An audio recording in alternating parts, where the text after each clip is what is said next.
In today's Minute Tip, we're going to take a look at what makes a strong password. Here's an example of a weak password.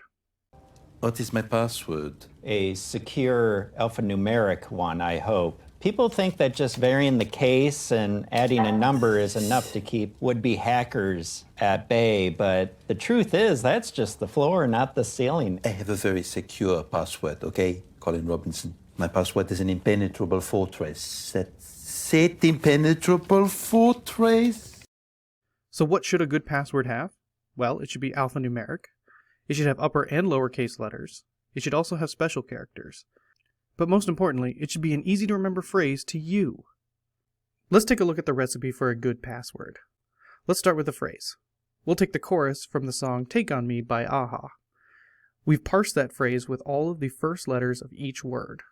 Next, we'll alphanumericize and capitalize the parsed phrase.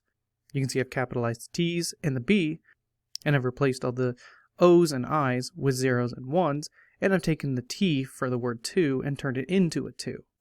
Next, we'll add a special character. You can see I've replaced the letter A with the @ symbol. This is going to be a strong password.